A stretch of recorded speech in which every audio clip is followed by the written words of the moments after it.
मेहनत को सफल कीजिए, सब्सक्राइब कीजिए, लाइक करना ना भूलिए, बेल आइकन को जरूर दबाएं और अलग अलग प्लेटफॉर्म पर उसे शेयर जरूर करें। थैंक्स। तो आज हम आपके सामने चौथा चैप्टर ऑर्गेनाइजिंग मतलब किसी चीज़ को करते कैसे हैं और उसके क्या क्या ढंग होते हैं वो पढ़ेंगे, है ना। तो सबसे पहली बात इंट्रोडक्शन में सबसे पहली बात मैं सबको कहना चाहूँगा कि आप जितनी भी ये पॉइंट्स हैं ना उससे अच्छी तरह से याद रख लें और इसके बारे में ज़रूर एक बार इसका मीनिंग और अच्छी तरह से कर लें ताकि आपको एकदम अच्छी तरह से समझ में आ जाए कि चैप्टर में कौन कौन सी चीज़ों को हमें पढ़ना है। पहले सबसे शुरुआत करने से पहले अगर आप इस चैनल पर नए हैं तो मेरे चैनल को ज़रूर लाइक करें, सब्सक्राइब करें और शेयर करें, क्योंकि मैं ऐसे ही जीएसईबी से जुड़ी सारे वीडियोस उसी से जुड़े लाता रहूँगा। तो चलिए शुरू करते हैं। सबसे पहली बात organising. The goal of organising to set by the planning. मतलब सबसे बड़ी बात है जो ऑर्गेनाइजिंग जो होती है वो किससे शुरू होती है, तो प्लानिंग से शुरू होती है। किससे शुरू होती है? प्लानिंग से। The success of management is not only based on the planning but also on the effective implementation of planning. और सबसे ज़रूरी चीज़ है मैनेजमेंट जो होता है उसका सबसे इम्पॉर्टेंट चीज़ क्या होता है कि जो प्लान है उसको अच्छी तरह से इम्प्लीमेंट करना मतलब कि मैं आपको बता दूं कि आप अगर चले जाएंगे तो मैं आपको बता दूं रिलायंस जियो है। जब रिलायंस जियो का जब शुरुआत हुई थी तो रिलायंस जियो के ऊपर बहुत सारा डेप्थ होता था, कर्जा हुआ करता था। उसने बहुत महंगे रेटों पे स्पेक्ट्रम को ख़रीद लिया था और उसकी वजह से उसकी जो बैलेंस शीट में 3.5 लाख करोड़ का तो डेप्थ आ गया था। अब उसको वो डेप्थ चुकाने के लिए उसको कस्टमर चाहिए थे, तो उस कस्टमर को चाहिए होने के कारण उन्होंने क्या किया, 6 महीने तक सबको फ्री में क्या दिया, तो सबको फ्री में अपना सबसे पहले जियो वाले फ़ोन जो आए वो उन्होंने सबको फ्री में उनके वो दिए, सिम दिए और 6 महीने तक सबको फ्री कर दिया। इससे क्या हुआ, मुकेश अंबानी जी का जो कहना था कि हमें प्लानिंग करके उसका क्या करना है, एकदम अच्छी तरह से एग्जीक्यूट करना है। उससे क्या हुआ, फ्री के चक्कर में बहुत सारे कस्टमर्स आए और वो जियो के पास रह गए। आज उसकी वजह से जो जियो है वो काफ़ी अच्छी तरह से पूरे जो मुकेश अंबानी ने पहला सोच कर जो शुरुआत की थी उसके हिसाब से जो जियो है उस प्लानिंग की वजह से, उस ऑर्गेनाइजिंग की वजह से जो है बहुत अच्छी तरह से आज जो है इंडिया का नंबर वन जो है टेलीकॉम कंपनी बन चुका है। तो वो किस वजह से हुआ, क्योंकि वो अच्छी तरह से अपनी चीज़ों को क्या कर पाए, ऑर्गेनाइज कर पाए। The formal administration structures that is form to enable effective implementation of planning is called organising. Reliance Jio का एग्जाम्पल है सिंपल सा।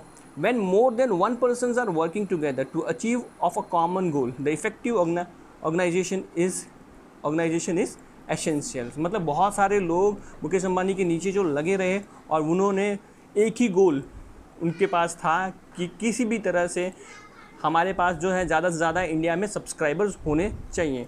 The success and the goal of achievement of any unit पर work depend upon proper division of work. और अगर किसी भी company ने अच्छी तरह से डिवीजन नहीं किया, मतलब काम को अच्छी तरह से नहीं बांटा, तो हम कभी भी अच्छी तरह से अपने प्लान को एग्जीक्यूट नहीं कर पाएंगे।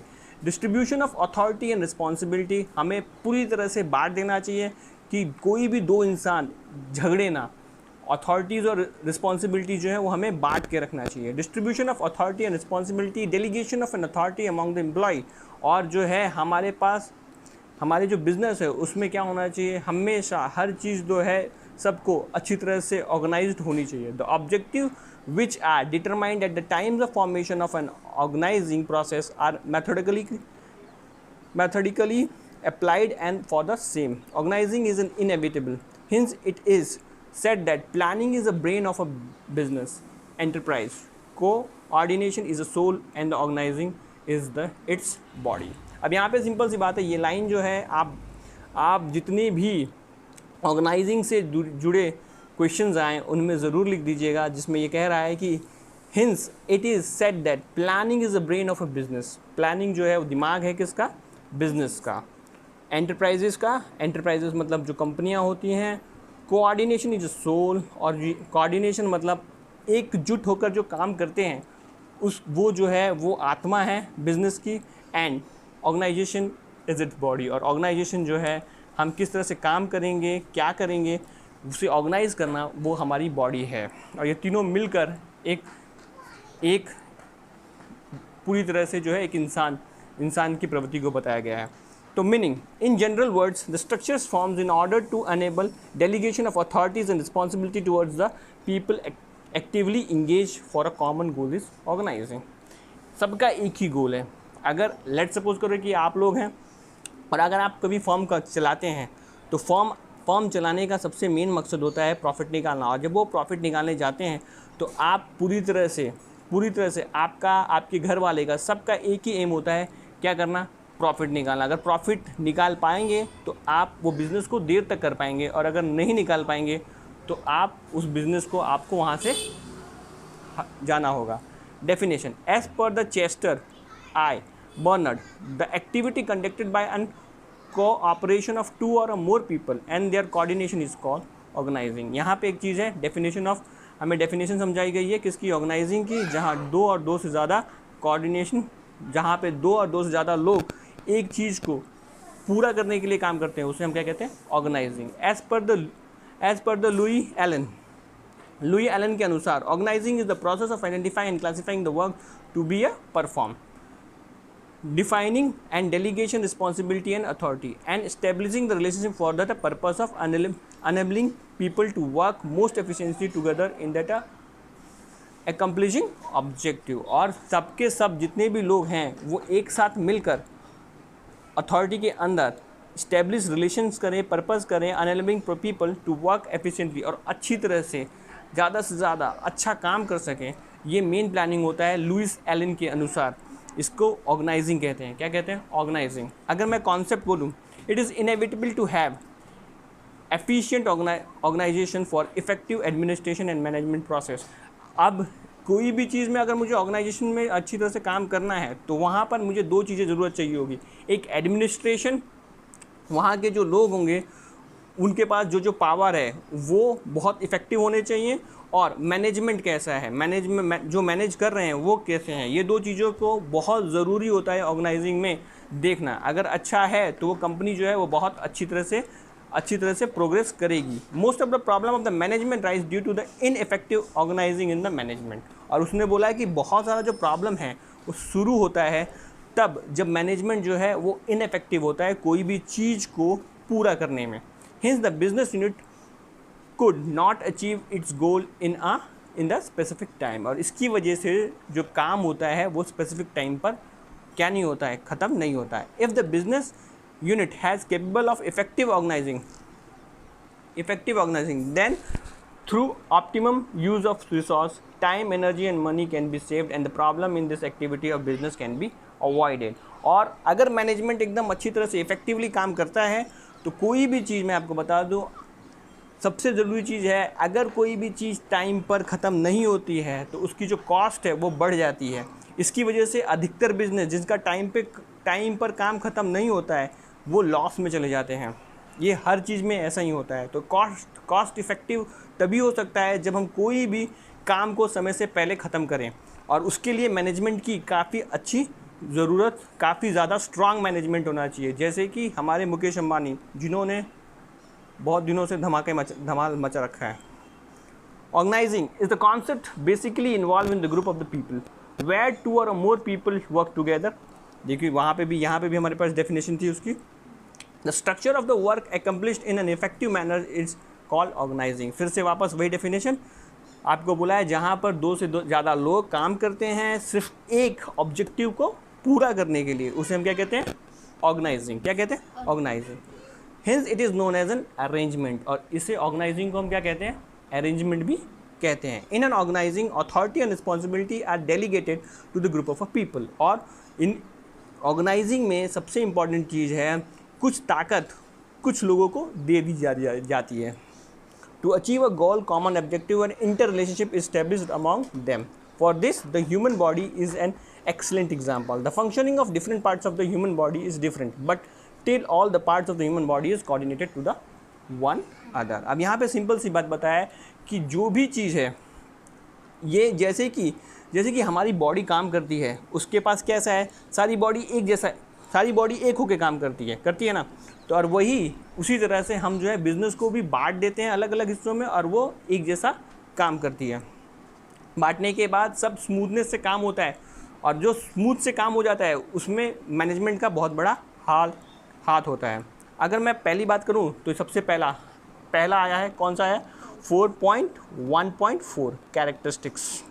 सबसे बड़ी चीज़ है कैरेक्टरिस्टिक्स। पहला कैरेक्टरिस्टिक्स कौन सी हैं, तो अगर कैरेक्टरिस्टिक्स की बात करूं तो अगर ऑर्गेनाइजिंग की सबसे बड़ी कैरेक्टरिस्टिक्स हैं, पहले ये देखिए, सबसे ज़रूरी चीज़ मैं आपको समझाना चाहूँगा। आप ये 5 जितने भी दिए हुए हैं ये सारी चीज़ें जो हैं आप याद कर लेंगे। सबसे पहली बात, जिसको भी ज़्यादा मार्क्स लाने हैं मैं आप सभी को कहना चाहूँगा कि ये जितने भी टॉपिक्स हैं आपको मुंह पे होने चाहिए। अगर आपको ये टॉपिक मुंह पे हैं तो आपके, अगर ये 4 मार्क में आता है, 3 मार्क में आता है, तो आपके ज़्यादा से ज़्यादा मार्क्स आएंगे। पहला, ऑर्गेनाइजिंग का सबसे पहला कैरेक्टरिस्टिक्स क्या है, तो पहला गोल ओरिएंटेड एक्टिविटी। मतलब हमारा जो क्या होना चाहिए, गोल ओरिएंटेड, पता होना चाहिए कि भाई गोल क्या है, हमें क्या अचीव करना है। अगर आप पढ़ाई कर रहे हैं तो आपको कितना परसेंटेज लाना है वो आपको पता होना चाहिए, और उस तरह से आपको मेहनत करनी चाहिए। उसके बाद प्लानिंग बेस्ड, उसके बाद हम प्लानिंग बनाते हैं। उसके बाद delegation of authority and responsibility, फिर हम रिस्पॉन्सिबिलिटी देते हैं कि तुम ये करोगे, तुम ये करोगे और तुम ये करोगे। इंपॉर्टेंस ऑफ ह्यूमन एलिमेंट्स, और फिर हम ये समझते हैं कि कौन सा इंसान कितना ज़रूरी है उस काम के लिए। उसके बाद फ्लेक्सिबिलिटी, हम कितनी छूट दे सकते हैं। फिर इस्टेब्लिशमेंट ऑफ इंटर रिलेशनशिप्स, और फिर हम इस्टेब्लिश करते हैं रिलेशनशिप्स। मॉनिटरिंग एंड कंट्रोल, और फिर हम मॉनिटर करते हैं और कंट्रोल करते हैं। ग्रुप एक्टिविटीज़, जो भी ग्रुप हैं जो काम कर रहे हैं उनकी एक्टिविटी को एक साथ कोऑर्डिनेट करते हैं। कंट्रोल, एडमिनिस्ट्रेशन एंड स्ट्रक्चर, और फिर हम कंट्रोल करते हैं हर चीज़ को, एडमिनिस्ट्रेशन करते हैं। अगर कोई चीज़ गलत हो रही है तो उसको बताते हैं कि भाई आप ये गलत कर रहे हो। तो सबसे पहली बात, गोल oriented activity. The organizing is created for the sake of achievement of the goal of any business unit. In the business unit, the main objective as well as departmental objective और sub goals are also determined. अब उसके बाद main goal और उसके बाद सब गोल बना दिए जाते हैं, छोटे छोटे गोल्स बना दिए जाते हैं, ताकि वो यूनाइट होकर एक बड़ा सा क्या हो जाए, गोल हो जाए। In addition to that there are also individual goals of the employ hence. और फिर एक, मान लीजिए कि ये कंपनी है, कंपनी का एक बहुत बड़ा गोल है। अब क्या किया जाता है, जैसे लार्ज समझ लीजिए कि आप अगर कोई भी टेलीकॉम, यानी कि आप समझ जाइए कि अगर आप कोई भी टेलीकॉम कंपनी में चले जाएंगे तो वहाँ पर क्या होता है, एक गोल होता है, पर्टिकुलर डिवीज़न का एक गोल होता है कि आपको 100 सब्सक्राइबर्स लाने ही हैं। तो वो क्या करते हैं, उनके पास 10 सेल्समैन होते हैं, उनको वो 10 दे देते हैं। तो उनका पर्टिकुलर गोल कितना हो गया, 10 ये करेगा, 10 वो करेगा, 10 वो करेगा। तो इस तरह का जो है वो गोल ओरिएंटेड एक्टिविटी रखते हैं, ताकि वो चीज़ क्या हो जाए, वो जाए 10। अगर एक इंसान को बोलूँ मैं 100 करने को, तो वो क्या हो जाएगा, मुश्किल हो जाएगा। पर मैंने 10 को रख दिया और 10 को बोला है कि 10 बनाना है, तो उससे क्या हो जाएगा, सिर्फ 10 करने से मेरा 100 का जो सब्सक्रिप्शन है वो क्या हो जाएगा, मुझे मिल जाएगा।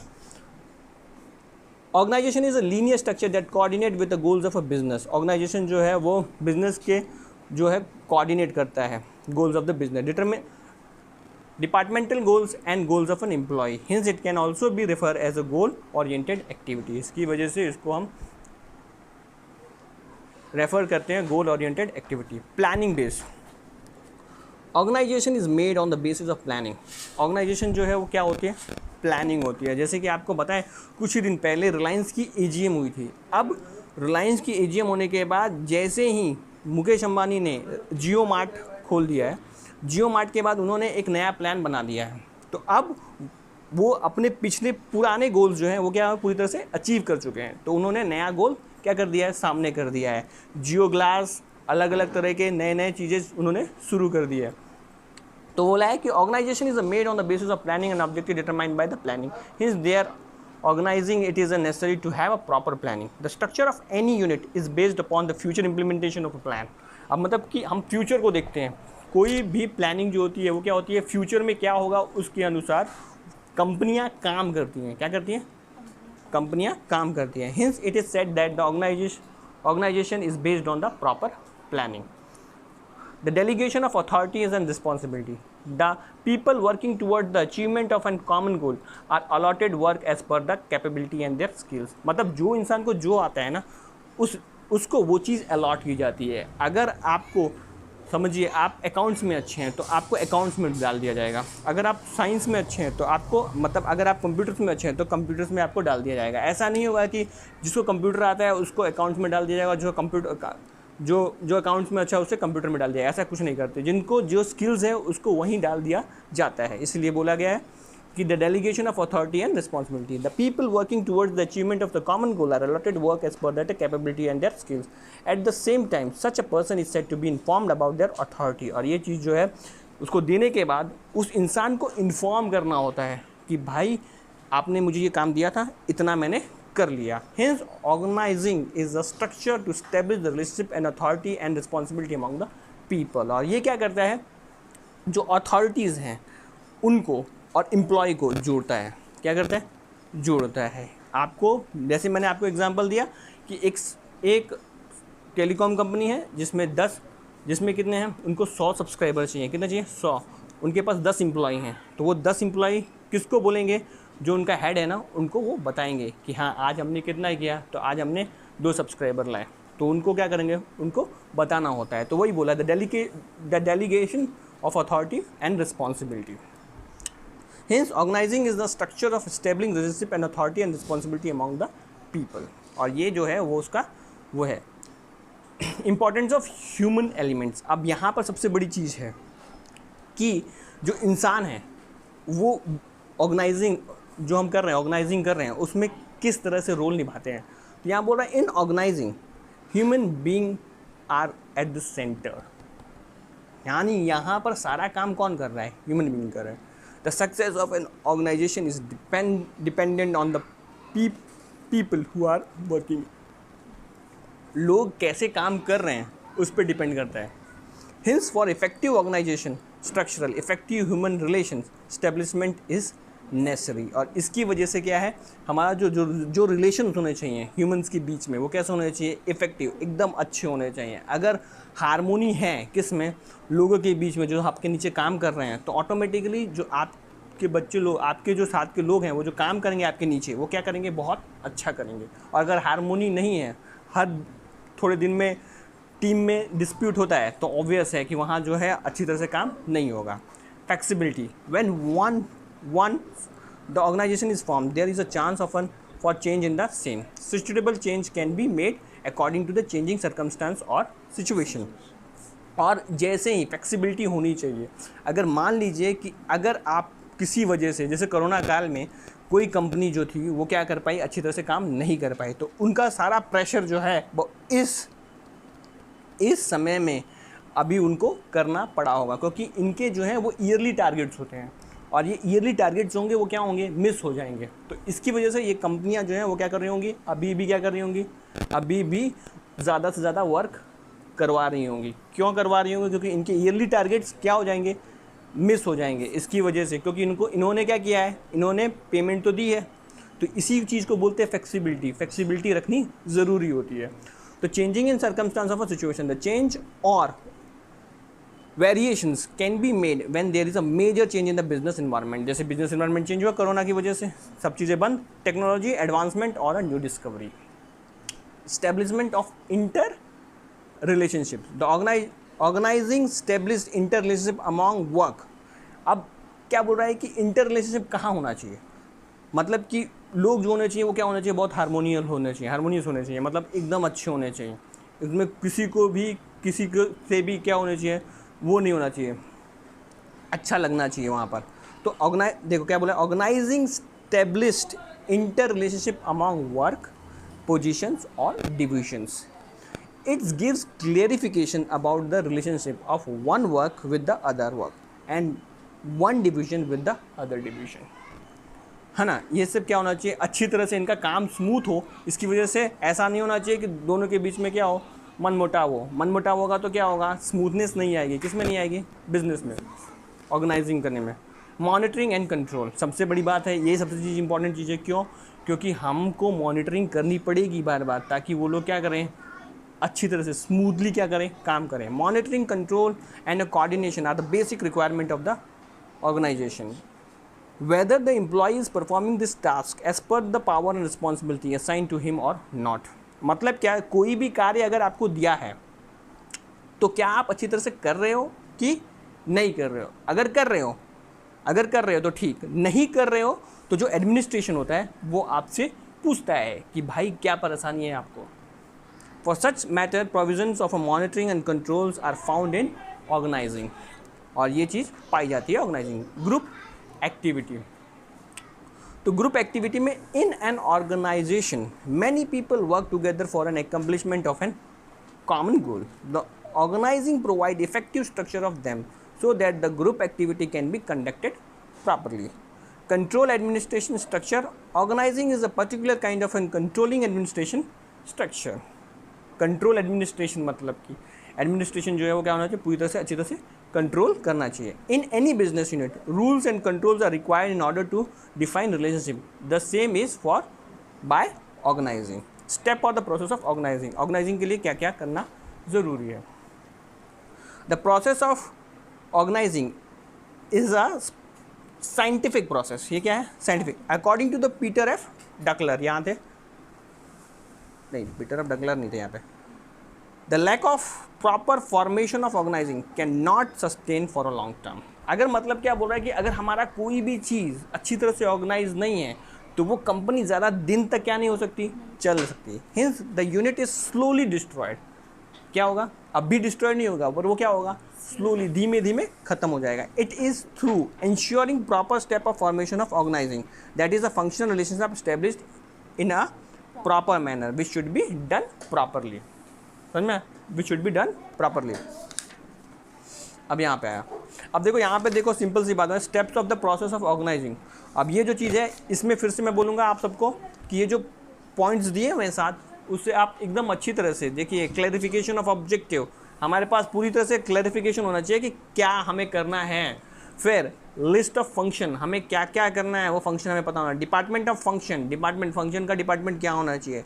To determine departmental position and ability. Delegation of power and responsibility.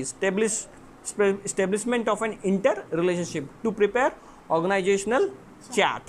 अब यहाँ पे सिंपल सी बात है, ये 7 चीज़ मैं आपको बोलना चाहूँगा कि अगर आप ये चैप्टर, ये टॉपिक पढ़ने जा रहे हैं तो ये पढ़ने के बाद आप, सिंपल सी बात है, आप ये 7 टॉपिक को याद कर लें और फिर पढ़ने बैठें.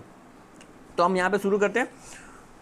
तो मेन चीज़ क्या है, क्लैरिफिकेशन ऑफ ऑब्जेक्टिव. हमें पता होना चाहिए कि भाई करना क्या है और हमें क्या ज़रूरी है.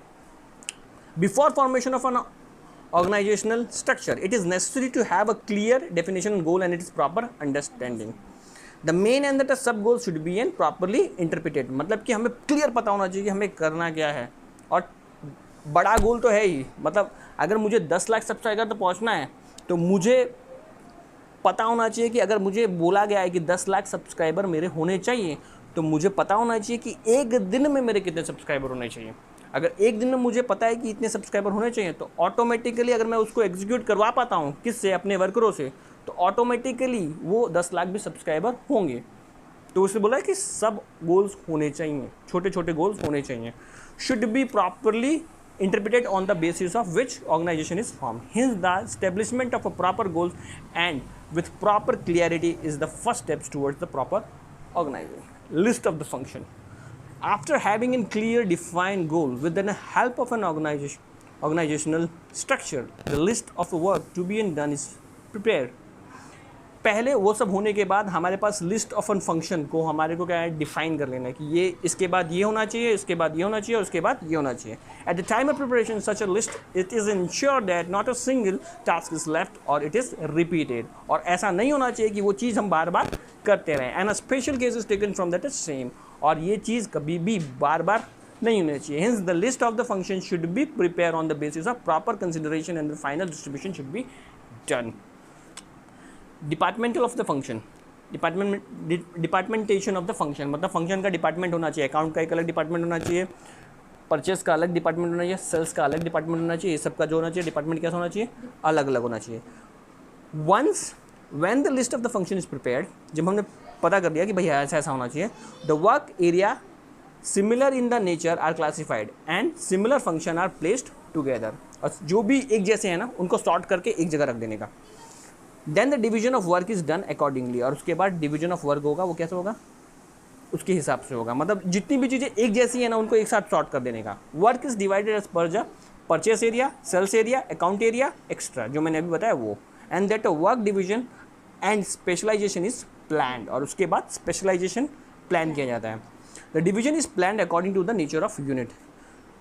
Geographical areas, work areas. For example, the division of business unit selling product in entire country, zone wise. Division of selling as per the south, east, west, north zone.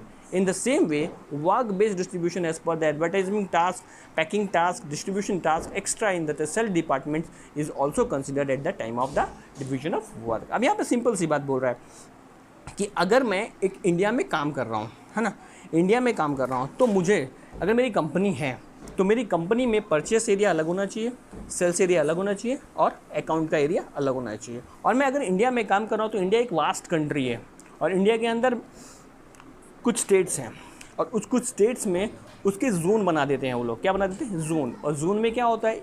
South, east, waste, north, ये सब होते हैं।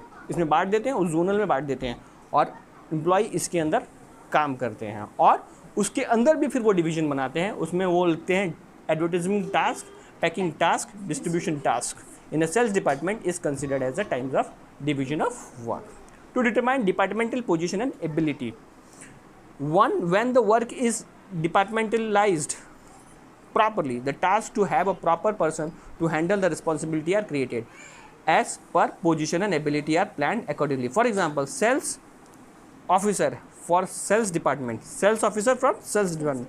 At the same time, the sub post are categorized as per the person to be appointed. है ना, sales officer किस में होगा? Sales department में होगा और उसके बाद कैटेगराइज किया जाएगा और सब पोस्ट बनाई जाएगी। ये तो बड़ा हो गया, सेल्स ऑफिसर हो गया और उसके नीचे भी छोटी छोटी पोस्ट बनाई जाएगी। अब the delegation of power and responsibility. अब किसको कितनी ताकत देनी है ना? डिवीजन हेड, पहला डिवीजन हेड होगा, सब डिवीजन हेड उसके नीचे, and skill based heads are finalized. मतलब 3 हेड बना दिए गए, division head, sub division head और स्किल बेस्ड हेड। मतलब किसके पास कितना अच्छा नॉलेज है उसको भी हेड बना देंगे। उसके बाद heads and finalize, and then all the heads should be given power and responsibility so that they can perform their work well. In addition to that, the clarification should be done of each person post so that each person will get the ideas of the responsibility assigned. जो responsibility दी है वो उसे क्या करेगा, उसे पता होगा कि उसे क्या क्या करना है। It is also are necessary to have the proper proportion of power and responsibility. Each establishment of an interrelationship, apart from proper distribution of work and delegation of power and responsibility among the different departmental professionals, the formation of interrelations should be made clear. और interrelation जो है हमें कैसे बर्ताव करना है, मतलब अगर मैं सेल्स का हूँ और मेरा अकाउंट्स में है तो उनके बीच में कैसा बर्ताव होना चाहिए वो एकदम क्लियर होना चाहिए कि अगर आपको कोई भी चीज़ की ज़रूरत है तो उसे आप पहले मेल कर देंगे, समझ में, और आपको तुरंत उसको रिप्लाई देना है। With the help of an departmentalization the power and responsibility are decentralized. Centralize का मतलब क्या होता है? एक हेड हो जाता है। क्या हो जाता है? हेड हो जाता है। और डिसेंट्रलाइज का मतलब हो गया तुम अपने डिपार्टमेंट में हेड हो और मैं अपने डिपार्टमेंट में हेड हूँ। सिंपल सी बात है। तो इससे क्या होगा, ऐसा घमंड नहीं आता कि भाई इस कंपनी का तो करता धरता मैं ही हूँ, समझ में। But the same can be centralize with the help of formation by inter relationship to prepare organizational chart. In order to enable the people to have the perfect idea of each one's position, a proper map should be prepared. Such a chart should be properly prepared and the same should be displayed on the notice board. और इस chart को बनाकर और उसे टांग देना होता है कि हमारा ये ऑब्जेक्टिव है, हम इतने पीछे चल रहे हैं। और नोटिस बोर्ड पे ये भी लगाते हैं कि कौन कितना अच्छा परफॉर्म कर रहा है, कौन कितना बेकार परफॉर्म कर रहा है। ये सब चीज़ें जो हैं वो नोटिस बोर्ड पे लगा दी जाती हैं ताकि हम अच्छी तरह से क्या कर सकें, किसी का मनोबल बढ़ा सकें, जो अच्छा काम कर रहे हैं उनका मनोबल बढ़ा सकें। अब अगला स्ट्रक्चर ऑफ अब यहाँ पे बोल रहा है कि structures of organization, effective management depend on the ideal organization. Effective management जो होते हैं, जो इफेक्टिव मैनेजमेंट का मतलब ये होता है जो मैनेजमेंट काम निकाल पाते हैं, उस मैनेजमेंट को हम इफेक्टिव मैनेजमेंट कहते हैं। जैसे हमारे मुकेश अंबानी जो इफेक्टिव मैनेजमेंट के बहुत अच्छे उदाहरण हैं, क्योंकि वो जो भी बिजनेस करते हैं उसमें सामने वाले को बहुत बुरी तरह से मात दे देते हैं। The structure of organization indicate by the types of the organization, the nature and the size of responsibility of that business unit and it is classified decide the types of an organization. Linear organization, functional organization, formal organization, informal organization, matrix organization, linear organization. Linear organization क्या है? तो अगर हम बात करें तो अगर simple सी बात है, ये सारी पांचों चीज़ों को एकदम अच्छी तरह से रट लें और अभी मैं इसका मतलब समझाऊंगा। तो linear organization is the most simple and Asian times of an organization, है ना। ये बहुत पुराना तरह का है और एक बहुत आसान ऑर्गेनाइजेशन है। Since many year it has been used in an army and so it is known as an army organisation. Simple सी बात है, याद रखना। In this kind of organization, the centralization of power is done on the top, है ना, top level. Distribution, इसमें जो ताकत है सबसे ज़्यादा किसको मिलती है? कर्नल को मिलती है ऊपर। The distribution of power and responsibility is done in straight line, है ना, from top to the bottom line. As the distribution of power is in straight line from top to the bottom level, it is called linear organisation. Simple सी बात है, ये तो एकदम अच्छी तरह से समझा दिया। बताया क्या गया है कि यहाँ पर जो है जो ताकत है वो एक स्ट्रेट लाइन में है। मतलब क्या? कर्नल, उसके नीचे, फिर उसके नीचे और फिर उसके नीचे, ऐसे है। इसीलिए इसे जो है इस डिस्ट्रीब्यूशन को क्या कहते हैं? Linear organization. In this each employee is answerable to this और हर सुपीरियरिटी अथॉरिटी, और इसको क्या है? सबको आंसर देना पड़ता है अपने ऊपर वाले को। इन this types higher degree of power can be seen on top level and lower amount of power is seen on the bottom level। और इसमें ताकत जो है सबसे नीचे वाले में सबसे कम होती है और जो ऊपर होते हैं उनकी ज़्यादा होती है। फॉर्मेशन है, ये दिया हुआ है बिल्कुल अच्छी तरह से, बहुत मस्त है, इसे ध्यान से देखेंगे। और यहाँ दिया in this types of organization entire business unit is classified into different department as per that section of an area and a separate departmental head is an appointed. The departmental head is an answerable to that superior head of that of its his or her own area. The area head is given by the necessary power needed as per his or her department. In this types of organization, the division is not done according to the work but according to the department. Hence, it is called a departmental organization.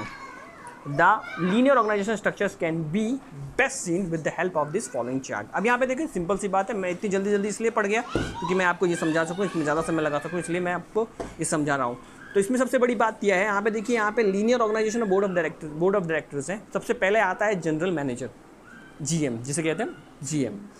अब वो उसको report कौन कौन करता है? Production department, administration department और sales department.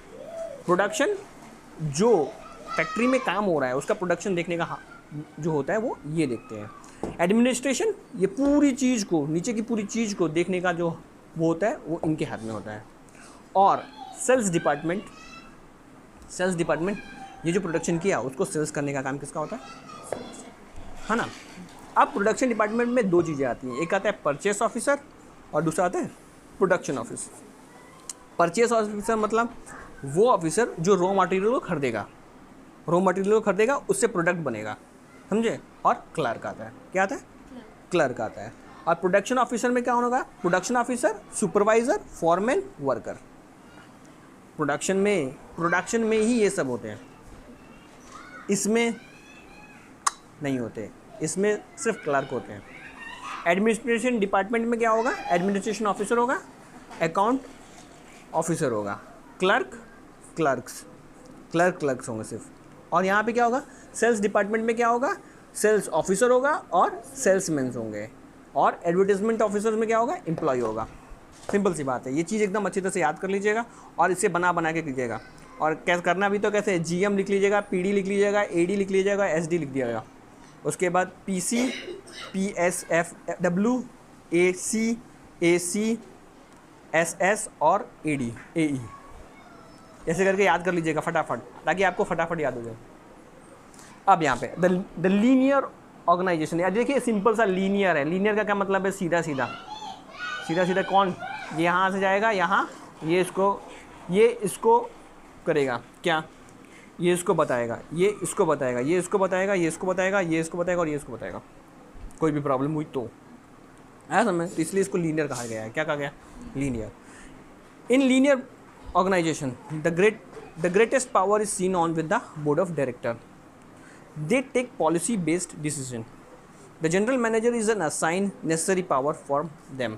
अब board of director जो होते हैं वो एक डिसीजन लेते हैं और मैनेजिंग डायरेक्टर को दे दिया जाता है। The general manager is the main administration head, और इसका जो सबसे बड़ा हेड है वो क्या है, जनरल मैनेजर है। और बोर्ड ऑफ डायरेक्टर्स जो हैं वो क्या करते हैं, जनरल मैनेजर्स को दे देते हैं कि भाई ये हमारा प्लान है, ये तुम्हें एग्जीक्यूट करवाना है। क्या करवाना है, एग्जीक्यूट करवाना है। तो whose work is to be ensured that the lower employee follow the task and decision taken by the boards of director। और उनका जो मेन कारण होता है, जो भी डिसीजन किसने, बोर्ड ऑफ डायरेक्टर ने किया है, उसे जनरल मैनेजर को क्या करना है, पालन करवाना होता है। कुछ भी समझ में आया। The above given chart is divided into a production department, administration department and sales department. 3 part as per the important work in the each department. Purchase, production and the sales officer extras are appointed. Such officers are carrying the entire responsibility of their own section. Under such officer, supervisor, foreman and the clerk extras are works. Under the foreman worker works. In this way, linear organization ensure power from top to the bottom and responsibility flow on from bottom to top level. Such kind of a structure is more favorable where there is a small size of an organization and the work area is also limited and the problem of control and discipline are also limited। ये वहाँ होता है जहाँ पर जो है ना discipline जो है थोड़ी कम होती है ना, वहाँ पर ये सारे फॉर्मेट को लगाया जाता है। अभी लीनियर ही बढ़ाएगा, हाँ भाई फंक्शनल है ना। तो इसके बाद गर्मी तो बहुत है। अब यहाँ पे देखो, यहाँ पे क्या है, फंक्शनल ऑर्गेनाइजेशन है ना। Meaning linear organization gives more important to department then work, है ना। डिपार्टमेंट को ज़्यादा, लीनियर जो होता है वो सबसे ज़्यादा किसको इंपॉर्टेंट देता है, डिपार्टमेंट को, वर्क देन वर्क, उसके बाद वर्क को, है ना। This is the greatest limitation of this kind of an structure. Keeping this limitation in mind, मतलब इसकी हद है।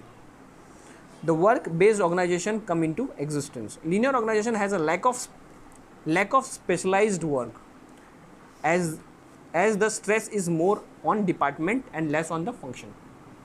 क्या बोल रहा है कि यहाँ जो है ना, लीनियर ऑर्गेनाइजेशन जो होता है ना, उसके पास लैक ऑफ स्पेशलाइज्ड वर्क होता है, कमी होती है स्पेशलाइज्ड वर्क की, इसलिए उसके पास स्ट्रेस होता है। किसके ऊपर स्ट्रेस होता है, जो डिपार्टमेंट में वो रखा है ना, वो 3 डिपार्टमेंट थे ना, इधर उधर तीनों, वो तीनों में क्या होता है, स्ट्रेस पैदा हो जाता है और फंक्शन जो होता है वो क्या हो जाता है, धीमा पड़ जाता है। According to the linear organization structure, the administration and officer in one unit had to perform many kinds of task. और इसके जो हेड्स होते हैं, एडमिनिस्ट्रेशन ऑफिसर्स होते हैं, उनको बहुत सारे टास्क करने पड़ते हैं। It is obvious all of them are not expert in all of the work variety. और इसमें ऐसा नहीं होता कि हर कोई एक्सपर्ट ही होता है, हर कोई काम नहीं कर सकता। Hints a structure is formed in which the expert with specialized knowledge are given special responsibility in a particular unit which is known as a functional organization। अब मतलब क्या है कि इसमें क्या होता है, हर इंसान हर कुछ नहीं कर सकता, फिर ये क्या करते हैं, एक्सपर्ट को उसमें लाते हैं। क्या करते हैं, एक्सपर्ट को उसमें लाते हैं कि जो उस पर्टिकुलर फंक्शन में क्या हो, एक्सपर्ट हो। तो जब वो ऐसी चीज़ें होती हैं ऑर्गेनाइजेशन के अंदर, तो उसे हम कहते हैं फंक्शनल ऑर्गेनाइजेशन।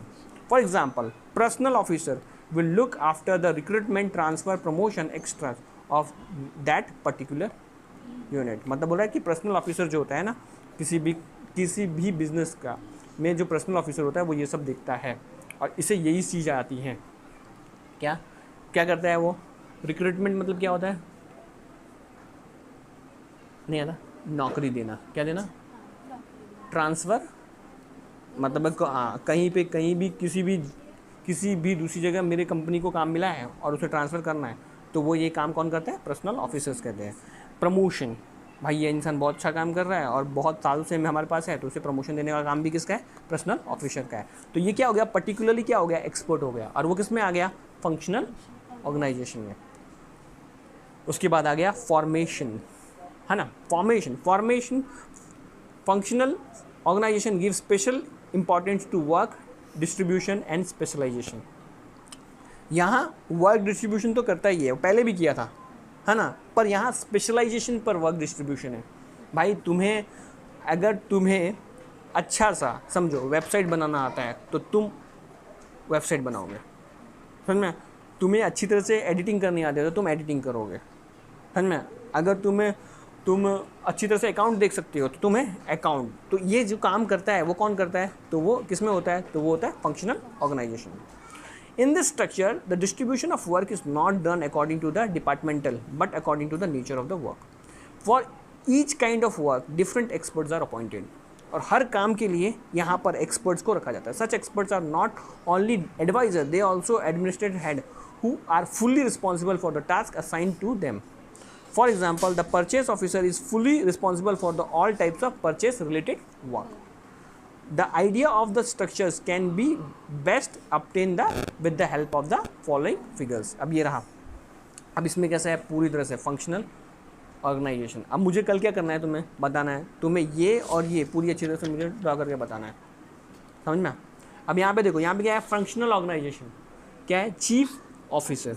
चीफ ऑफिसर के नीचे दो चीज़ें आती हैं, क्या आती हैं, एक आता है और एक आता है एडमिनिस्ट्रेशन डिपार्टमेंट। क्या है, इंफॉर्मेशन पब्लिक क्रिएशन ऑफिसर, है ना, रिलेशन ऑफिसर, है ना, public relation officer, sorry, discipline officer, account officer, guidance officer, group officer, time officer, quality control officer और मेंटेनेंस ऑफिसर, समझ में। अब यहाँ पर देखिए, गाइडेंस ऑफिसर में दो, ये एम्प्लॉयर है और ये भी एम्प्लॉयर है, बहुत सारे ऐसे ऐसे हैं, देख लो, हर लोग दो दो में है ना, इधर भी एम्प्लॉयर, ये भी एम्प्लॉय, ये भी एम्प्लॉय, ये भी एम्प्लॉय, ऐसे करके सब। In work based organization the supreme power rest with the chief executive officer. अब चीफ एग्जीक्यूटिव ऑफिसर जो होता है वो सारे पावरफुल आदमी होता है। जैसे सुंदर पिचाई है, किसका पता है, सुंदर पिचाई कौन है, नहीं पता, गूगल का head.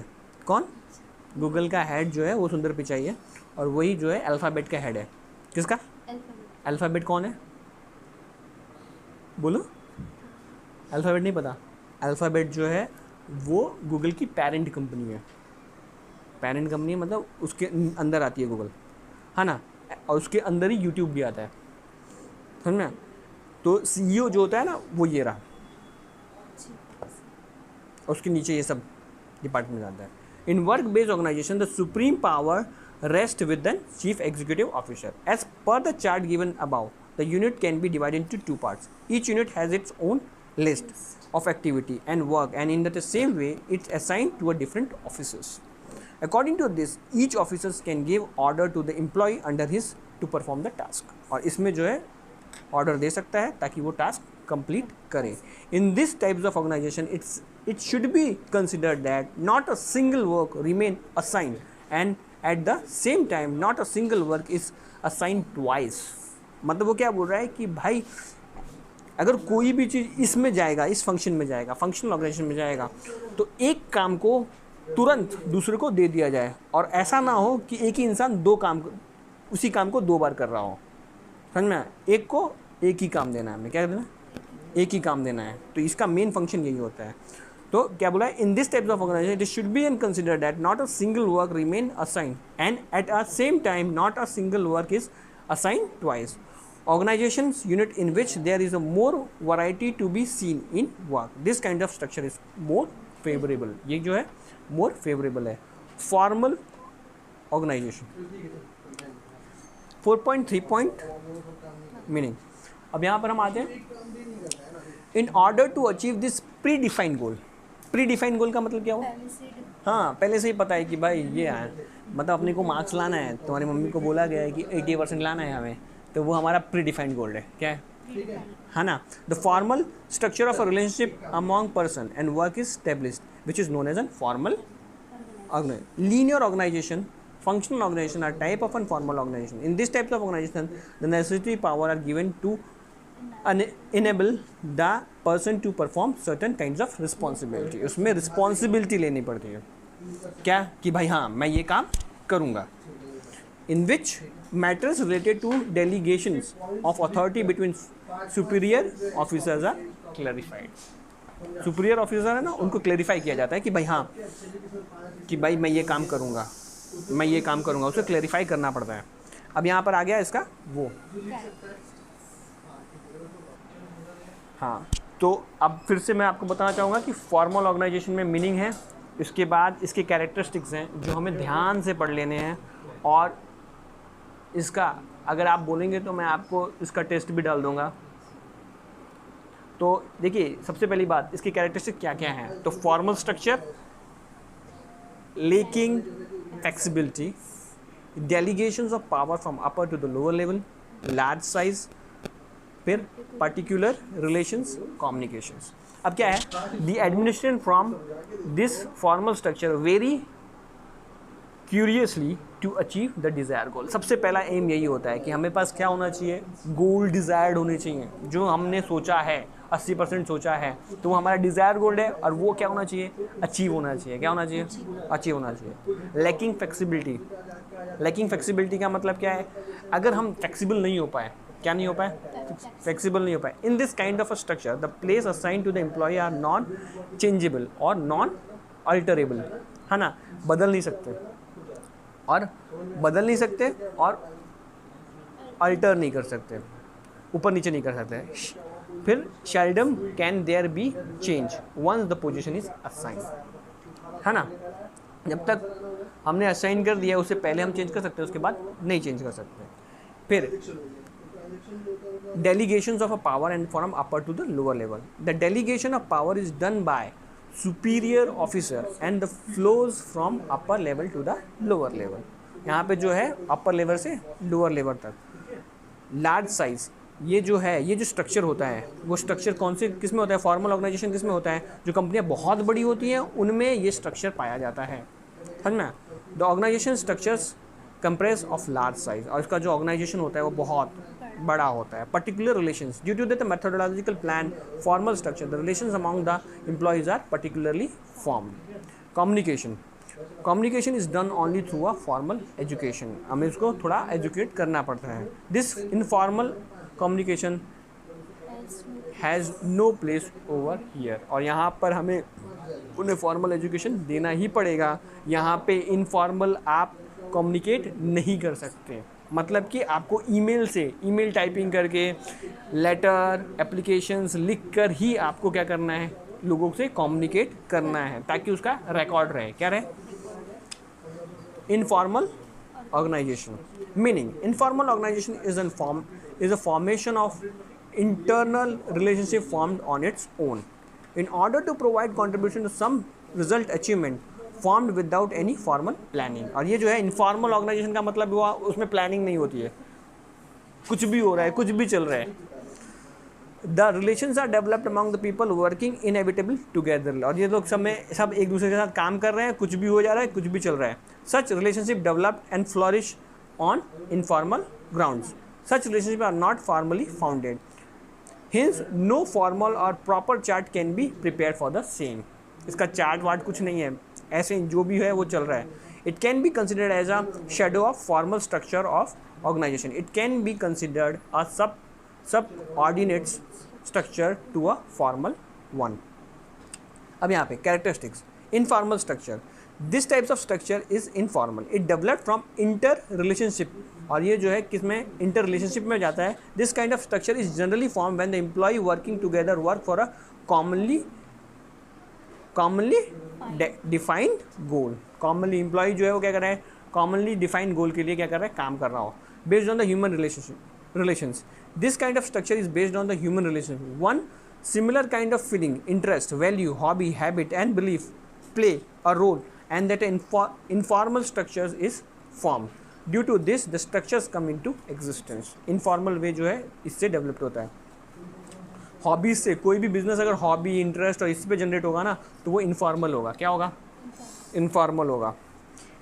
Ever changing, the informal structure is ever changing. When an employ leave one group and join other group work group the new informal structure is created और change as per the change in the work environment. और ये जो है जब भी कोई एक organisation को छोड़कर दूसरे ऑर्गेनाइजेशन में काम करता है तो ऑब्वियस है इनफॉर्मल हो जाता है, क्योंकि वहाँ के तरीके अलग होते हैं। पहले जिस कंपनी में काम कर रहा था वहाँ उसके तरीके अलग थे। Universal, the structure is universal, it is not only found in business, it is found everywhere where there is presence of informal organization in all kind of human activity. Informal communication, when the communication is done informally and it is done through the oral communication process. अब informal का मतलब communication का क्या मतलब हुआ? मैंने बोल दिया, मैंने तुम्हें लेटर नहीं भेजा, मैंने तुम्हें ईमेल नहीं भेजा, पर मैंने तुम्हें बोल दिया कि भाई हाँ ऐसा ऐसा करना है, तो उसे वो किस में होता है? वो इनफॉर्मल जो होता है, इनफॉर्मल ऑर्गेनाइजेशन में ऐसा ही होता है, बोल देते हैं लोग, रिटर्न में नहीं देते। बड़ी कंपनियों में क्या होता है? तुम्हें सब चीज़ एप्लीकेशंस देने पड़ेंगे, तुम्हें ईमेल सेंड करना पड़ता है बड़ी कंपनियों में। तो oral communication, it is an informal communication, hence there is a chance to have a more opinion and less fact in it. और इसके बाद ये ज़्यादा से ज़्यादा लोगों का क्या हो सकता है, 10 लोगों से क्या होगी, जानकारी मिली होगी ना, और उसका कोई फैक्ट चेक नहीं करेगा, वो सीधे बोल देगा कि भाई हाँ ये 4 लोग ऐसा बोल रहे थे, ये कर लेना। This kind of communication is very fast. और ये जो होता है वो कैसा होता है? तुरंत होता है, बहुत fast. Small size, most probably the size of the kind. अब इसमें जो एक्चुअल में क्या होता है, ये फॉर्मल स्ट्रक्चर होता है ना, वो कैसा होता है? जो दुकान होती हैं और ये सब जो होती हैं वो इसमें ही आती हैं, इनमें स्मॉल, उसमें इसलिए इनका साइज होता है वो क्या होता है? छोटा होता है। The most probably the size of the kind of an organization structure is very small because it is an dependent on individual relationship. और जितनी भी दुकानें होती हैं वो इंडिविजुअल रिलेशनशिप पर चलती हैं। It is also formed as a result of an interchange of ideas. और ये जो है इंटरचेंज ऑफ आइडिया, इसमें बहुत जल्दी आइडियाज़, इसमें कैसा होता है? सिंपल, तुम्हें कोई आइडिया आया, तुमने वो अपने बिजनेस में लगा दिया। पर जो बड़ी कंपनियां होती हैं उसमें उस आइडिया को इम्प्लीमेंट करने में तुम्हें कम से कम 2 से 3 साल लग जाते हैं। इसमें कैसा होता है? तुरंत जो आया, लेट सपोज करो कि राखी का मौसम आया तो राखी का लगा दिया, है ना, दिवाली का आया तो पटाखे लगा दिए। तो ऐसी जो चीज़ें होती है ना, वो सब स्मॉल बिजनेस में ही होती है और वो हमेशा इनफॉर्मल ऑर्गेनाइजेशन में ही हो सकता है। There can be a more number of such groups, but they are normally small in size. Lack of control. In this kind of a communication circle, no control can be maintained as a person developed his or her circle with co-worker as per the needs. और इसमें कैसा है? Relation बना लेते हैं लोग अपने worker के साथ आराम से, है ना, क्योंकि छोटी सी ऑर्गेनाइजेशन होती है, 10 लोग काम करते हैं, तो सबको पता होता है कि वो 10 लोग कौन से हैं। अब अगर हम चले जाएं कहीं भी बड़ी कंपनी में, जैसे पीछे हैं फैग और एचएल में जाएँ, इसमें कम से कम नहीं भी तो भी 600-700 लोग काम करते हैं, और 600-700 लोग अगर काम करते हैं तो हमें हर का नाम तो पता नहीं होगा। Implementation of formal structure. This communication is developed for a formal structure only. Hence it is said that to complementing the formal structure. अब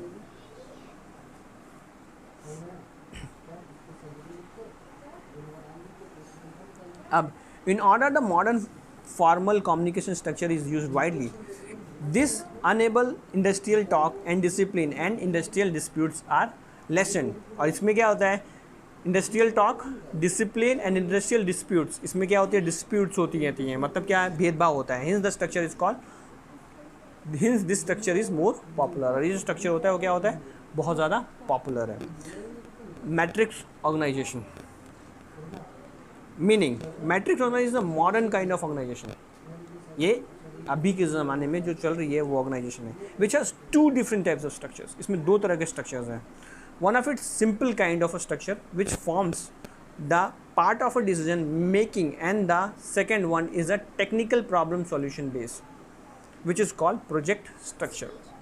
यहाँ पे 2 तरह की चीज़ें हैं, एक टेक्निकल प्रॉब्लम होता है उसको प्रोजेक्ट स्ट्रक्चर कहते हैं, और दूसरा simple kind of a structure होता है, सिंपल सा जो पहले वाला था ना वैसा। The communication of both this result in a matrix organization, है ना। इसमें क्या है? 2 अलग अलग स्ट्रक्चर चलते हैं एक साथ, और दोनों एक दूसरे से मिलकर जुलकर काम करते हैं, इसलिए इनको बोला है मैट्रिक्स स्ट्रक्चर। क्या बोला है? Hence matrix structure is a modern organisation type which is involve work based and project based peculiarities, है ना। ये जो काम है, ये मॉडर्न ऑर्गेनाइजेशन जो है वो क्या कर रही है? वर्क बेस है और पिक्युलर मतलब पर्टिकुलर काम करती हैं वो लोग, कि भाई गूगल है तो गूगल एक ही काम करता है, यूट्यूब है तो यूट्यूब एक ही काम करेगा, तो ये सब कंपनियां जो है वो इस तरह पे काम करती हैं। In this types of organization the specialized work needs are given benefit. अगर तुम्हें इसमें अच्छी तरह से काम करना आता है तो तुम्हें जो है ज़्यादा से ज़्यादा क्या मिलेगा, बेनिफिट मिल रहा है। At the same time project management benefit are also obtain.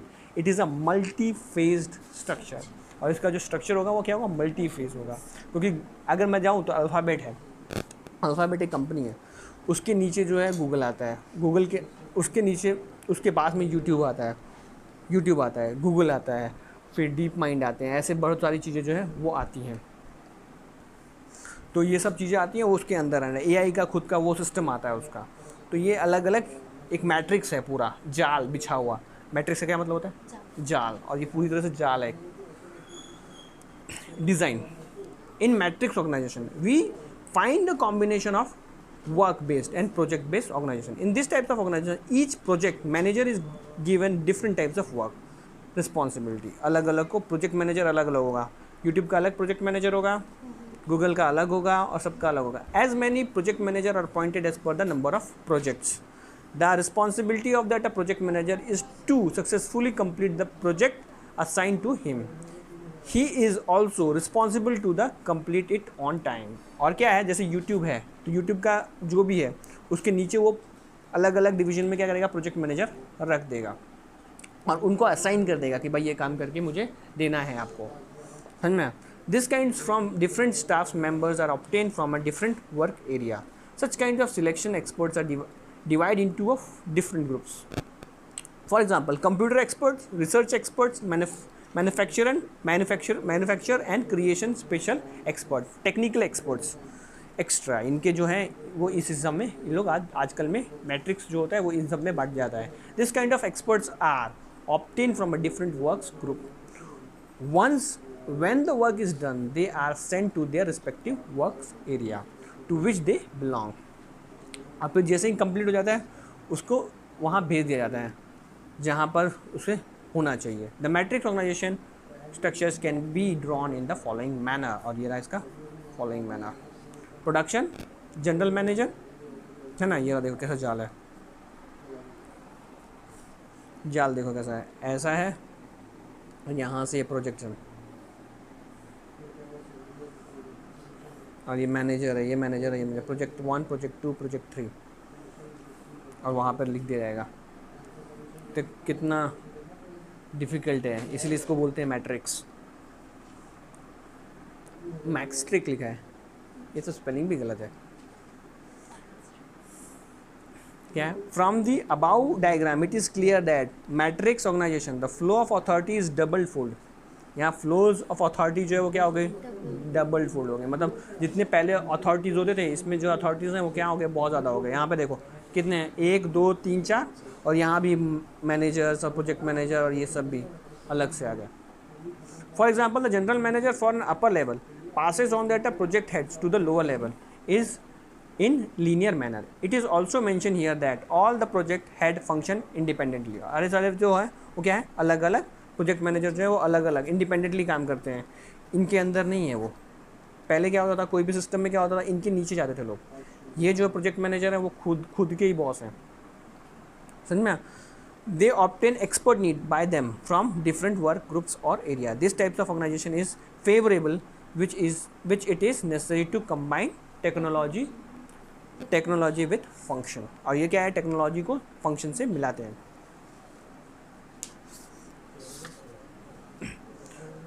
अब यहाँ पे सबसे बड़ी बात है, यहाँ पर क्या है, डिसेंट्रलाइजेशन है। क्या है डिसेंट्रलाइजेशन का क्या मतलब हुआ, एक इंसान को पावर नहीं देने का। क्या, एक इंसान को पावर, जैसे हमारे यहाँ हमारे देश में मोदी जी को पावर दे रखा है तो वो कुछ भी करते रहते हैं। क्या, तो decentralization. When we study organizational structure the following points emerge. Some business unit are such which authoritatively centralized at top level only and most of the decisions are taken by the top level। समझ में, अधिकतर business में ऐसा ही होता है, कुछ बड़ी बात नहीं बता रहा। कोई भी चीज़ होती है ना, वो टॉप लेवल डिसाइड करता है, नीचे के किसी के इंसान को डिसाइड करने का कोई हक नहीं है. In some business organisation the decision making is done by the all the level and the certain kinds of decision are taken as per the requirement of the work needed. और ये बोल रहा है कि कुछ ऐसे बिजनेस होते हैं जिसमें हर कोई सोचता है और सोचने के बाद आइडिया आता है और उसको फिर सब मिल कर क्या करते हैं, बोलते हैं, मतलब बताते हैं कि भाई ये काम करते हैं सब मिलकर, मिलजुल कर. In the first types of organization all the power rest on the upper level only and so it is called centralized. और इसमें क्या होता है, एक ही इंसान सब कुछ डिसाइड करता है, इसलिए उसे कहते हैं centralized structure. But in the second type all the power are distributed and all the level have specific power and so it is called decentralized. इसमें क्या होता है, सब सोच कर एक सुझाव बनाते हैं, प्लानिंग करते हैं और उसको एग्जीक्यूट करने में लग जाते हैं, इसलिए उसे कहते हैं डिसेंट्रलाइजेशन. क्या कहते हैं?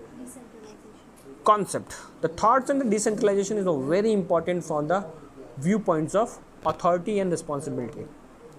The authority to themselves decide whether to have centralized or decentralized power in organization. Small size of organization can have centralized power and the large size organization can have decentralized form.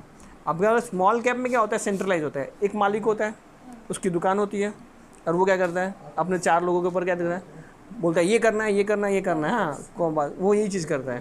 पर एक बड़ी organisation है जैसे रिलायंस है ना, तो उसमें जो डिसीजन होता है उसके नीचे के लोग मिल के लेते हैं और फिर वो मुकेश अंबानी के पास जाता है और मुकेश अंबानी फिर बोलता है कि हाँ होगा कि नहीं होगा, पर पहले प्लान वहीं से बनकर आता है.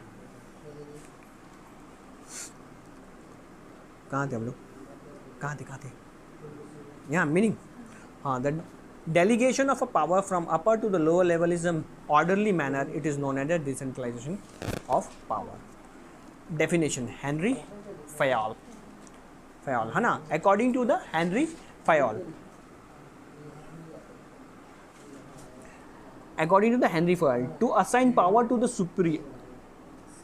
superiors to enable a distribution of work and to include in decision making process is called decentralization. है ना, मतलब क्या है, जो पावर असाइन है वो सबको एक साथ एक जैसी असाइन है और enable to distribution of work, मतलब डिस्ट्रीब्यूशन ऑफ वर्क भी एक जैसा है ना, और to include a decision making process is called decentralisation.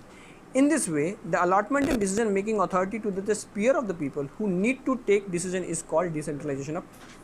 यहाँ बोल रहा है कि स्पीयर ऑफ द पीपल, मतलब बहुत सारे लोग जो हैं वो इकट्ठा मिल क्या करते हैं, डिसीजन लेते हैं.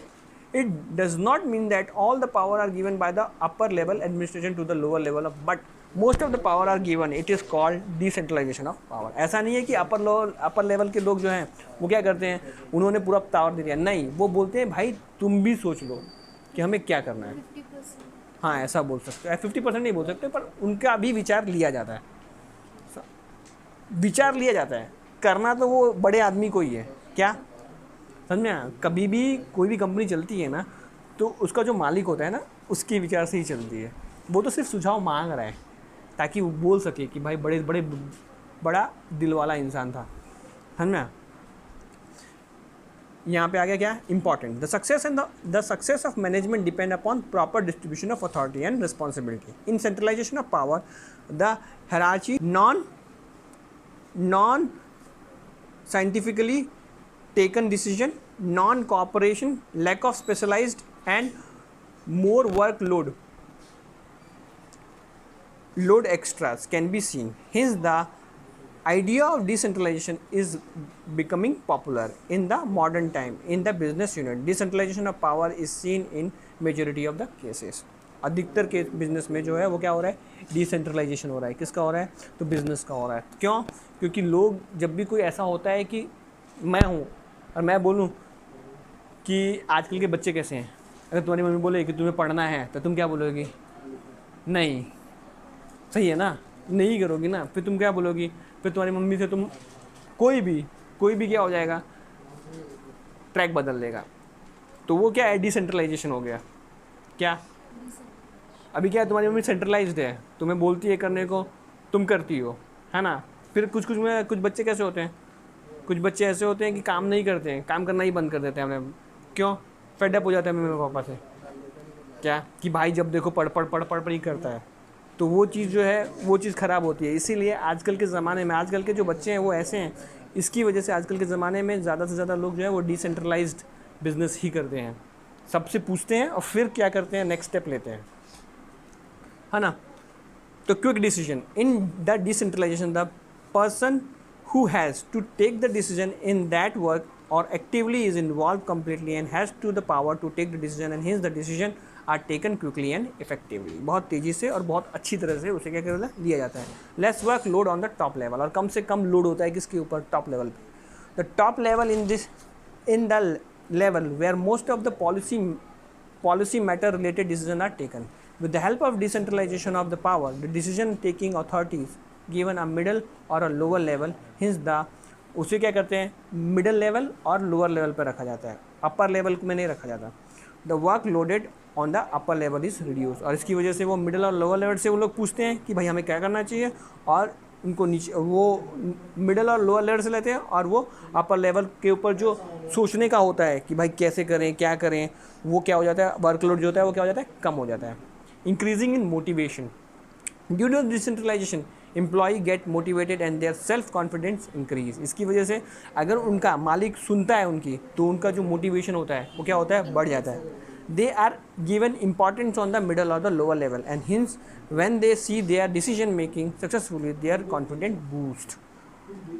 दे also get the experience on how to take such kind of decision in such kind of situation, और इसका जो है एक्सपीरियंस उनका क्या होता है, बढ़ जाता है कि भाई इस कंडीशन में भी इस तरह का बिजनेस, इस तरह का जो आइडिया है वो करना चाहिए।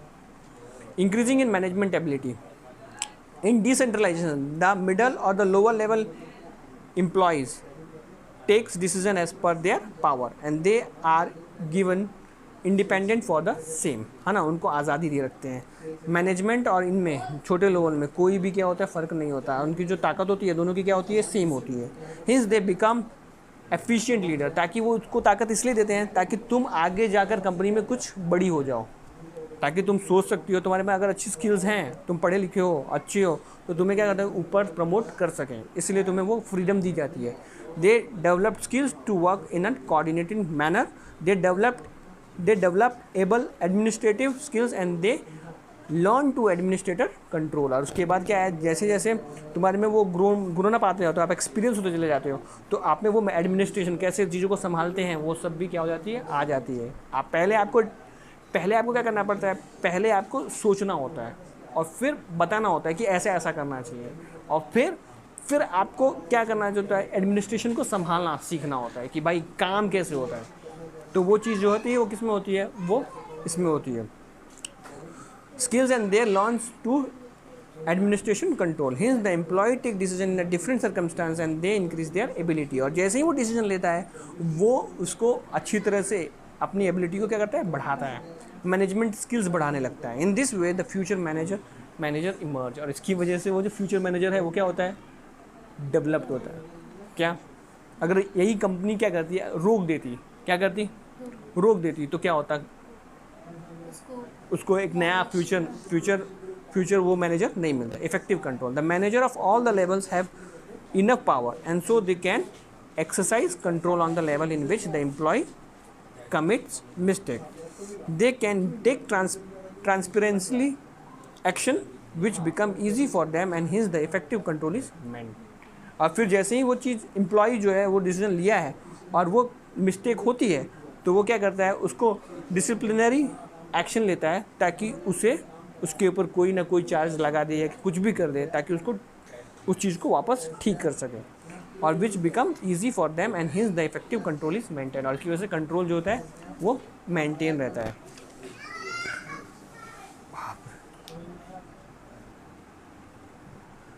Harmony created due to the decentralization. Harmony मतलब बोलता है कि शांति, बिजनेस में शांति रहे।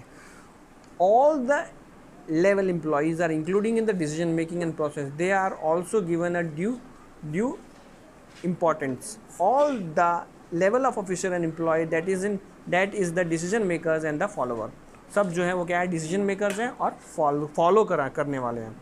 जो भी डिसीजन लिया जाएगा वो सब क्या करेंगे, वो फॉलो करेंगे। They discuss things and then takes proper decision. In this process one group come in contact with the other in this way an environment of harmony is created, और एक दूसरे से क्या होता है, मिलते हैं और फिर हारमोनी क्या होती है, डेवलप होती है। Limitation, the place where the organization is running on a very small scale, और जब ये चीज़ छोटी ऑर्गेनाइजेशन में चल रही होती है, and the business secrets are to be maintain with a great vigilance, in this case decentralisation can not be accepted. अब इसमें कैसा होगा कि एक छोटी कंपनी है ना, वो क्या करने वाली है, अगर वो छोटे सब अपने 10 लोगों से ही पूछने लगेगी तो क्या होगा, अगर वो प्लान बाहर वालों को पता चल जाएगा तो वो जो हो सकता है वो क्या हो सकता है, दूसरा अडेप्ट कर सकता है, और फिर क्या हो सकता है, बिजनेस बढ़ सकता है। इसीलिए छोटे में ये जो है डिसेंट्रलाइजेशन उतना सक्सेसफुल नहीं होता। Not maintaining properly decentralization is not successful छोटे बिजनेस के लिए। Delegations of authority, according to the legal view, power means authority to take legal action, but in the business unit, power is to give order and also to see it that the order are follow, है ना। Business का क्या मतलब है कि मैं order दूँ और ऑर्डर देने के बाद उसे फॉलो हो, वो चीज़ देख सकूँ, है ना। ऑर्डर देने के बाद वो चीज़ होनी चाहिए, तो उसे क्या कहते हैं, बिजनेस। देख रहे हैं, business unit power is to give order, power क्या है, ऑर्डर देना, and also to see it that the order are followed. When the size of the organization become large, the upper level administration assign some work to the helpers. अब बहुत ज़्यादा काम हो जाएगा तो वो क्या करेगा, जो उसके नीचे काम कर रहा था उसको वो दे देगा। They have to see whether the orders are followed और नॉट, और फिर जो ऊपर वाला आदमी था वो उसको देखेगा कि काम हुआ है कि नहीं हो रहा। In order to enable us helper to perform their task well, some powers are vested upon them. This is called delegation of power. In this way, in ordinary work, it can be said that delegate power is to be enable the other person to have the power for doing the task well. समझ में? तो उसको पूरी तरह से वो क्या करेगा, अच्छी तरह से मैनेज करेगा, उसको देखेगा, उसको बताएगा कि भाई ऐसे ऐसे करना है, ताकि अगर लेट सपोज करो कि वो इंसान नहीं आया तो होगा क्या, कंपनी में काम जो है वो रुक जाएगा। उसकी वजह से उस इंसान को अगर वो सिखाएगा तो क्या होगा, कंपनी में काम वो नहीं आएगा तो भी चलेगा। Definition, according to the Louis Allen, है ना, delegation of power is such kind of process in which the administration gives a part of the power to the helper along with the duties, and the helper with the help of this other for the purpose of the work performance accept such power consciously। और इसको क्या है, perform करना है, the power to work performance, किस तरह से काम करता है, एक्सेप्ट करना है सच पावर, कॉन्शियसली एक्सेप्ट करना है कि भाई हाँ ये पावर है। In the delegation of power the understanding of the responsibility is the main things. अब सबसे बड़ी बात जो है डेलीगेशन में, सबसे इंपॉर्टेंट चीज़ है कि भाई मेरे पास ताकत क्या है और मेरी रिस्पॉन्सिबिलिटी क्या है, मुझे क्या करना है। These helpers are gives power and they are responsible to get the power done, but the final completion of the work and it is responsible rest with the upper level administration only, and hence cannot free himself from that। और ये जो जितनी भी responsibility है वो क्या होती है, अपर लेवल पर होती है, और वो उससे फ्री नहीं हो, can not B free himself from them, और वो चीज़ उससे वो फ्री नहीं हो सकते। कौन, अपर लेवल के लोग। इंपॉर्टेंट, डेलीगेशन ऑफ पावर, है ना, relieves upper level administration for more work, hence they are focused upon policy matters। इन लोग क्या है, पॉलिसी क्या होना चाहिए, काम कैसा होना चाहिए, ये सब पॉलिसी बनाने में जो है वो अपर लेवल के एडमिनिस्ट्रेशन जो है वो काम करता है। Due to which management is more efficient, इसकी वजह से मैनेजमेंट जो है क्या हो सके, मोर अच्छी तरह से काम कर रहे हैं। Hints it can be said that the power is the key to administration, but delegation of power is the key to organization। delegation of the वो जो है पावर जो है वो किसका है, की टू ऑर्गेनाइजेशन है, और पावर जो है वो एडमिनिस्ट्रेशन की किंग है। जितना ताकत होगा वो उतना ज़्यादा सख्त हो सकता है।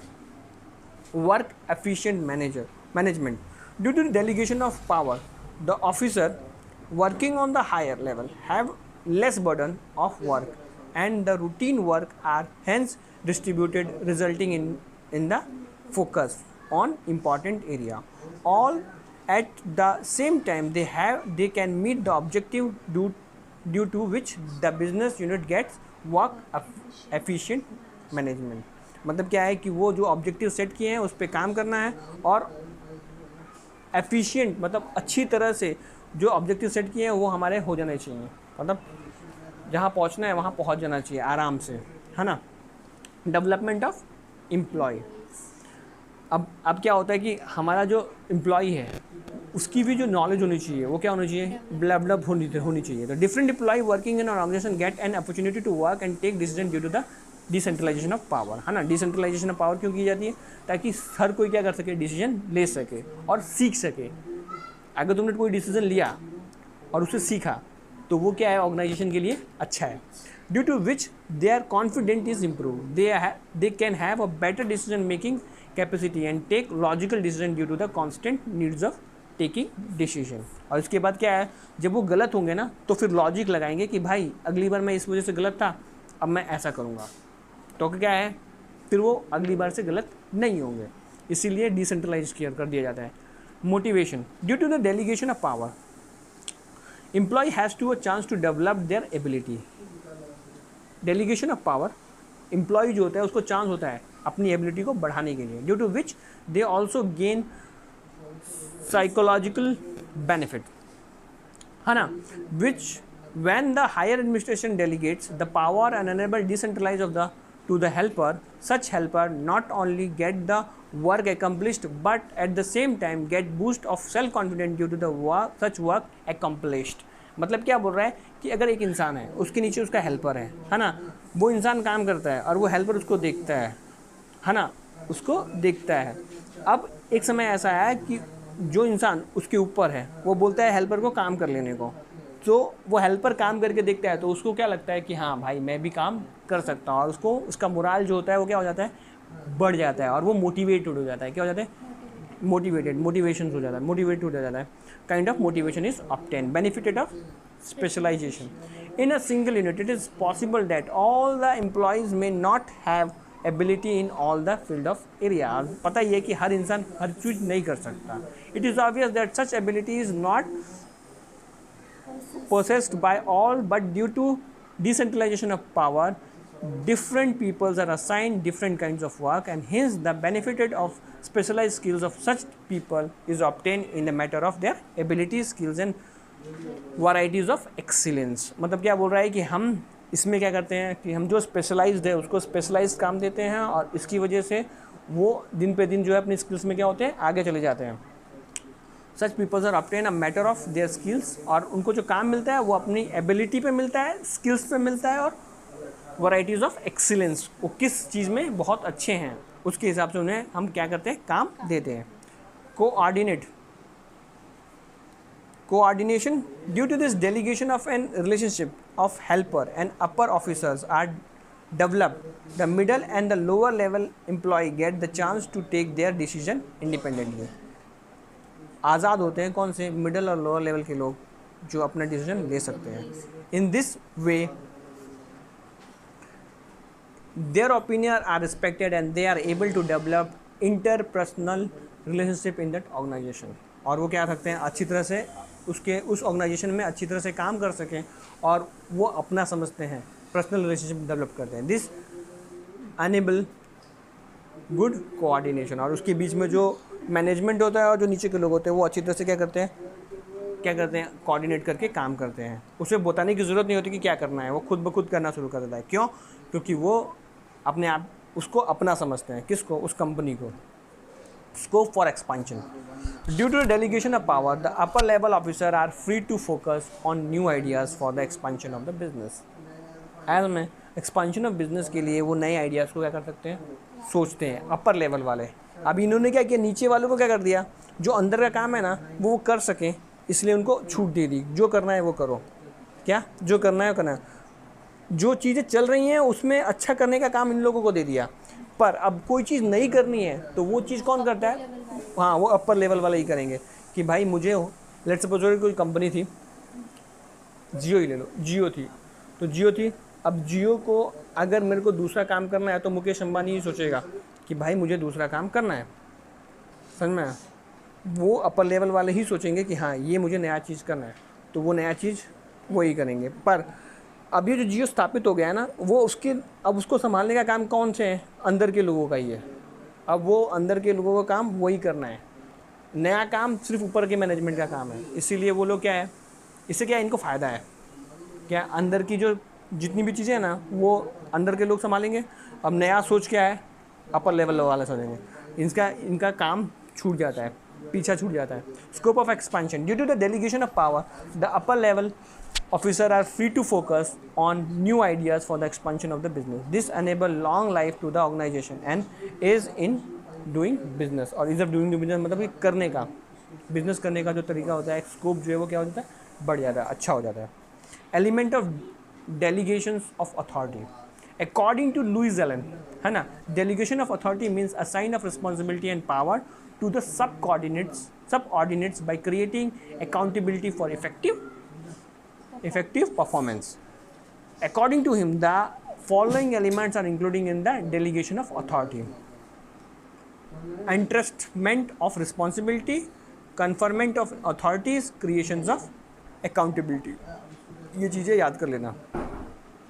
In this types of tripod structure of delegation of authority can be formed. All the three elements are equally important independent till mutually connected.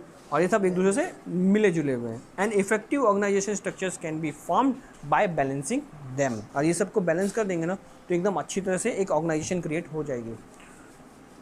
एंट्रस्टमेंट of responsibility, entrustment of responsibility is a duty assigned by the top level. याद रखना, ये जो duty है वो किसकी है, वो किसको दी गई है, top level, to the sub coordinates for a particular work. और जो उसके नीचे काम करते हैं, जो उनके साथ काम करते हैं, उनको पर्टिकुलर वर्क का the responsibility is given to accomplish the particular task. एक काम को कितनी अच्छी तरह से करती है वो दिखाया जाता है। It create a responsibility between supervisor and sub coordinate because the sub coordinate is accepted to follow the order given by the superior. Thus assignment of responsibility flow from top to the bottom level. conferments of authorities by giving the power to the person, result can be obtained by work accomplishment, है ना। अगर मैंने person किसी भी एक इंसान को क्या कर दिया, पावर दे दिया, तो वो क्या करेगा, उस काम को accomplish करेगा। Administration should provide enough power to helper, administration जो है हेल्पर को जो है वो क्या करेगा, इतना पावर देगा और sub coordinate so that they can allot the work to the lower level and get the work done. और वो इतना पावर दे देगा कि ये जो हेल्पर है वो किसी को भी काम दे सकता है ताकि वो काम हो जाए, है ना। Hints delegation of authority is a important step toward allotment of power. This flow from an upper level to the lower level. Normally in this process, the power to give decision and the power to give order is given. These delegations of authority can be for various purposes. For example, marketing manager are given power to incur necessary expenditure in the work area. The appointment of employee. Marketing manager जो है वो क्या करेगा, वो कौन से expenditure in their work area फैलाएगा। The appointment of employ to take disciplinary actions against the employ. अगर कोई भी काम अच्छी तरह से नहीं करता है उसको एक्शन लेने का काम जो है वो किसका है, मार्केटिंग मैनेजर का है। क्रिएशन ऑफ अकाउंटेबिलिटी, अकाउंटेबिलिटी बहुत ज़रूरी होती है, मतलब कि हिसाब देना, कि जैसे तुम्हें कोई भी हिसाब देने को बोलते हैं तो तुम्हारा कोई भी हिसाब क्या होता है, पूरा नहीं होता है, 2 दिन के लिए गायब हो जाते हैं क्या। तो वही चीज़ है, अकाउंटेबिलिटी जो है वो सबसे इंपॉर्टेंट चीज़ है। किसी भी चीज़ को बड़ा आदमी बनना है, तुम्हें पता होना चाहिए कि भाई मैंने एक दिन में क्या किया था। अपने एक दिन का हिसाब दो, अगर तुम दे पाए, तुम्हें पता है, तुमने अपने आप से झूठ नहीं बोला, तुम ऑटोमेटिकली क्या करोगे, बहुत अच्छे, तुम ज़िंदगी में कभी भी क्या होगी, अनसक्सेसफुल नहीं रहोगे। तो क्रिएशन ऑफ अकाउंटेबिलिटी, है ना, हर चीज़ का हिसाब देना सबसे इंपॉर्टेंट चीज़। The delegation authority holder has to provide proper explanation and follow reporting process to that top level management. मतलब हर चीज़ का हिसाब देना, क्या, हर चीज़ का। This is known as an accountability, और इसे हम कहते हैं accountability. He may surely be given a power to get the work done by the other, but finally the responsibility of getting the work done rests with the upper level administration only. Hence the middle level authority holder should take care of to ensure that work is properly done by the lower level staff. अब देखो, ऊपर वाले ने middle level को बोला, middle वाले ने lower level को बोला। The middle level authority holder can not B free himself from the responsibility getting work done, और वो फ्री नहीं हो सकता है, उससे को काम करवाना ही है, किससे, नीचे वाले लोअर लेवल है। This accountability flow from the lower to the upper level, और अकाउंटेबिलिटी जो है नीचे वाला ऊपर वाले को देता है। This accountability can not be passed on, और ये ऐसा नहीं हो सकता है कि पास ऑन कर दिया जाए कि भाई नहीं किया। For example, an account officer may give the work of writing account to his accountant, but when the account are written it is the account officer who has to check the accuracy of the work done and not the account. मतलब क्या है, account अच्छी तरह से हो वो उसे check करना पड़े। उसने काम तो दे दिया, काम देने के बाद उसने अकाउंट डाल दिया, अब अकाउंट डालने के बाद उसे चेक करने का जो रिस्पॉन्सिबिलिटी है वो किसका है, अकाउंटेंट का है। तो ये चैप्टर यहाँ पे ख़त्म होता है, और मिलते हैं अगले वीडियो में जिसमें हम पढ़ेंगे स्टाफिंग के बारे में।